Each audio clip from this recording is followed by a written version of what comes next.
हम लोग सरकार को गिरा करके और वापस अपने घर भेज देंगे सरकार को दूसरी। और यह लोग उस लोकतंत्र के हिस्सा हैं, हिस्सेदार हैं, जो सिस्टम में लोगों को बैठाते हैं और लोगों को वहां से उठा भी देते हैं। जो कोरोना काल में देखिए कितना बाइट होता उस समय में, कितना कैजुअलिटी होती अगर ग्रामीण चिकित्सक नहीं होते। 2014 में मुख्यमंत्री नीतीश कुमार ने इन लोगों से वादा किया था। कहना वही है कि वादा किया है तो निभाना पड़ेगा, और कितना वादा निभाया जाएगा वह देखने वाली बात होगी। खुद नीतीश कुमार ये कहे कि इतने मैं जानता तो अपने पूरे मंत्रिमंडल के साथ आता। सब किसी के पीड़ा को हरना यही चिकित्सक का काम है। और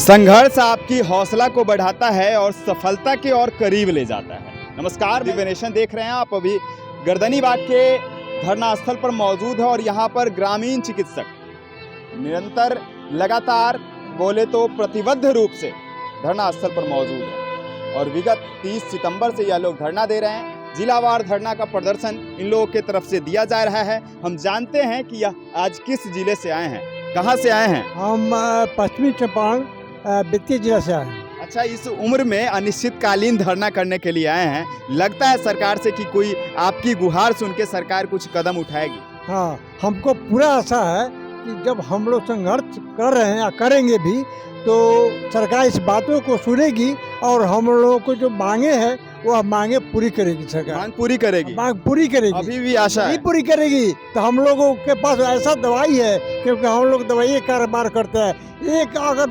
डॉक्टर हम लोग ग्रामीण चिकित्सक है तो अगर एक है तो समझिए उससे सैकड़ों लोग जुटा हुआ है, उससे सैकड़ों लोग जुटा हुआ है। तो कहने का मतलब हम लोग चाहे वोट करने का और सरकार गिराने का काम करेंगे। हम लोग सरकार को गिरा करके और वापस अपने घर भेज देंगे सरकार को, दूसरी सरकार लाएंगे। अच्छा, ये उम्र का तकाजा देखिए। इस उम्र में यह गर्दनीबाग में रात्रि में अनिश्चितकालीन धरना के लिए अपना समर्थन देने के लिए आए। अपने साथियों को, वैसे घर में बैठे ग्रामीण चिकित्सकों को जो युवा हैं लेकिन पहुंचते नहीं हैं, उनको यह हौसला देने का काम कर रहे हैं। यह वृद्ध व्यक्ति, यह इनका उम्र जो है यह नौकरी लेने वाला नहीं है, क्योंकि हमको लगता है कि आपका उम्र, जिस उम्र के तकाजा पे आप हैं, उस उम्र में आपको नौकरी सरकार कहीं से नहीं देगी। लालच हमें नहीं है। हमारे अपने साथी जो 21,000 जो प्रशिक्षित हैं, ट्रेनिंग करके 2018 में से हम लोग बैठे हुए हैं। हमारे साथी लोग रोड पर बेकार हो गए हैं, कोई काम नहीं है। ये बताइए कि ये लोग ट्रेनिंग सरकार को जरूरत नहीं था तो क्यों करवाई, और यदि करवाई तो समायोजन क्यों नहीं करती है सरकार?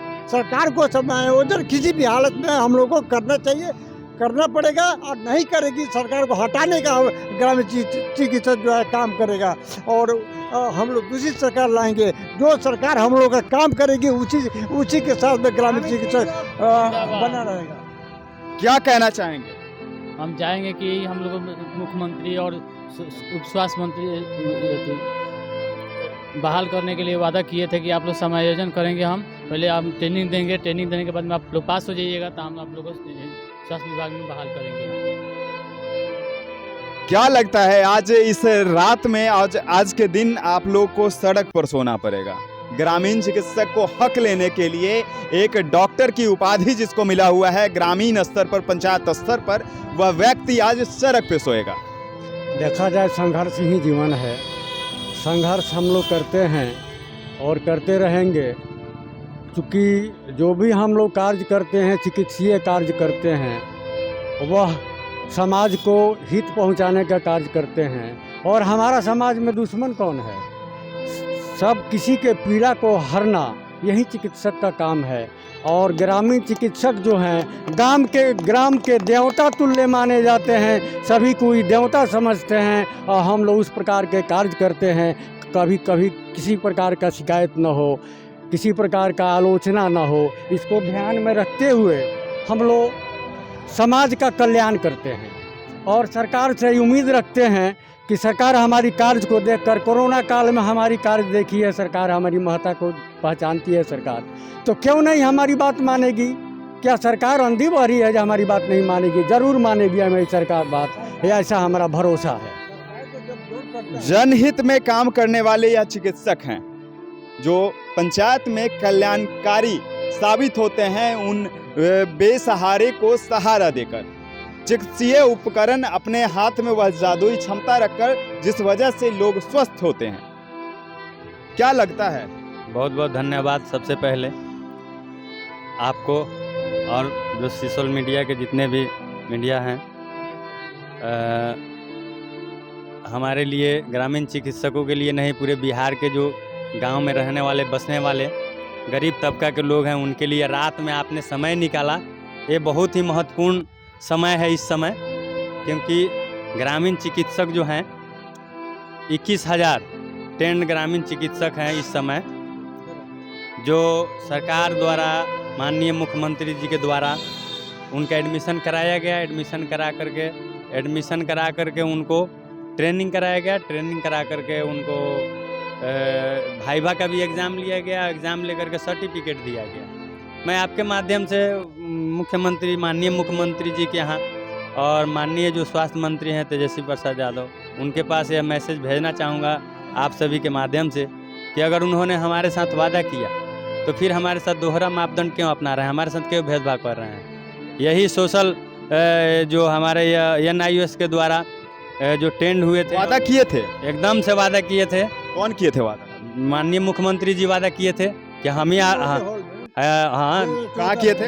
2014 में जब हम लोग को बुलाया गया तो हम लोग लाखों की संख्या में इसके में पहुँचे, और उस समय हम लोग की संख्या बल देख करके सरकार खुद नीतीश कुमार ये कहे कि इतने मैं जानता तो अपने पूरे मंत्रिमंडल के साथ आता। लेकिन हम जानते हैं कि ये जो नीतीश कुमार यशस्वी मुख्यमंत्री हैं, क्योंकि बहुत सारे कल्याणकारी योजनाओं को लेकर के आए। उन्होंने विकास मित्र को लेकर के आए, आशा कार्यकर्ताओं को लेकर आए, जीविका जो दीदी हैं उनको लेकर के स्थान दिया उन्होंने, न्याय मित्र को लेकर के आए नीतीश कुमार। उसके बाद में आपको ये NIOS के द्वारा ट्रेनिंग किए हुए जो शिक्षक जो हैं DLED करके जो शिक्षक हैं उनका बहाली हो गया। लेकिन हम यही पूछना चाहते हैं कि हमने क्या कर दिया आपके साथ, कौन सा ऐसा मैंने गुनाह कर दिया है? हमने सेवा ही किया है। जो कोरोना काल में देखिए कितना वाइट होता उस समय में, कितना कैजुअलिटी होती अगर ग्रामीण चिकित्सक नहीं होते। उस विकट परिस्थिति में हमने सरकार के लिए काम किया। सरकार ने भी हमारे कार्यों को देख करके एकदम से हमें बहुत सारा नीतीश कुमार जी उस समय धन्यवाद भी दिए, शाबाशी भी दिए। लेकिन हमारे रोजगार के विषय में हम युवा हैं, हम तेजस्वी यादव से भी मुख्य रूप से कहना चाहेंगे कि हम युवा हैं। हमारी लाइफ, हमारी ज़िंदगी को आप मत खराब कीजिए। जिस पर जिंदगी खराब हो रहा है, एकदम से खराब हो रहा है, हमारा लाइफ खराब हो रहा है पढ़ लिख करके। हम रोड पर मच्छर से कटवाते, हम जिंदगी खराब नहीं होता तो ये मच्छर में आकर के गर्दनी बाग में मच्छर से रात में कटवाते। अच्छा, पटना में जो है डेंगू बहुत ज्यादा चल गया है। हाँ, तो उसको भी चल रहा है, तो कैसे रात कैसे गुजारेंगे आप? अब ऐसे ही गुजारेंगे। अब मच्छर काटेगा तो डेंगू हो ही जाएगा। रात भर जागरी में सरकार लेगी, माननीय मुख्यमंत्री जी लेंगे, तेजस्वी यादव लेंगे। क्या कहना चाहेंगे आप? हम यही कहना चाहेंगे माननीय मुख्यमंत्री जी नीतीश कुमार जी से और स्वास्थ्य मंत्री तेजस्वी यादव जी से कि हमारी जो मांगे हैं, जिस हिसाब से उन्होंने हमें प्रशिक्षण प्राप्त कराई NIOS के द्वारा, और उन्हें आश्वासन भी दिया था सभी ग्रामीण चिकित्सकों को कि आप लोग उत्तीर्ण होकर आइए, मैं आप लोग को बहाल करूँगा।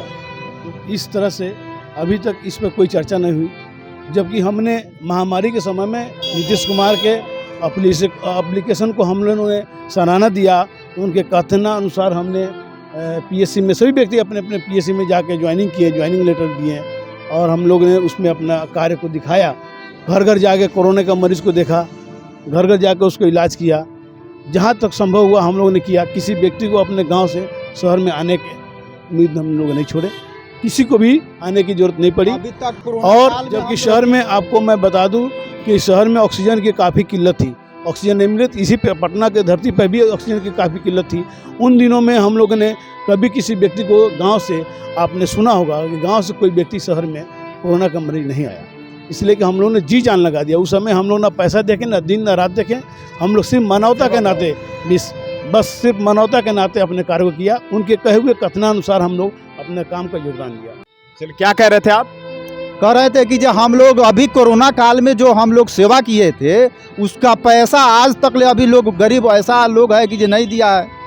अब क्या करें, मारा मारी करने जाएं? बताइए, यह लोग जो है सेवा भाव से अपना सेवा दिए हैं ग्रामीण स्तर के लोगों को, और वह लोग जो है अभी तक अगर पैसा नहीं दे पाए हैं तो उन लोगों से क्या करेगा? लाचार हैं, बेबस हैं, और बेबस इतने हो चुके हैं कि रात में आज पटना के इस धरती पर सोना पड़ रहा है। आप दिखाइएगा जरा कि किस तरह से यह लोग इस सड़क पर सोने पर मजबूर हो चुके हैं। और यहाँ पर आप देख सकते हैं कि गंदगी इतनी ज़्यादा है, बगल में नाला बह रहा है पीछे से, उसके आगे आपको यह कचरा दिख जाएगा, जो सड़क पर आपको कचरा दिख रहा होगा। और साथ में ही इधर यह लोग जो हैं एक मच्छरदानी जो लगा कर सोएंगे, यानी कि डेंगू से बचाव के लिए यह लोग अपना एहतियात बरत रहे हैं। लेकिन यह कुदरत की मार है बाबू, किस दिन किस पर आ जाए यह कोई नहीं जानता है। और यह लोग उस लोकतंत्र के हिस्सेदार हैं जो सिस्टम में लोगों को बैठाते हैं और लोगों को वहां से उठा भी देते हैं।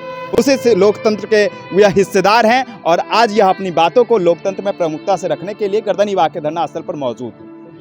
2014 से यह लोग जो हैं लाचार हैं, बेबस हैं। जैसा कि इन लोगों ने बताया है, 2014 में मुख्यमंत्री नीतीश कुमार ने इन लोगों से वादा किया था। कहना वही है कि वादा किया है तो निभाना पड़ेगा, और कितना वादा निभाया जाएगा वह देखने वाली बात होगी। आप तमाम खबरों के लिए बने रहे दिव्य नेशन के साथ। धन्यवाद।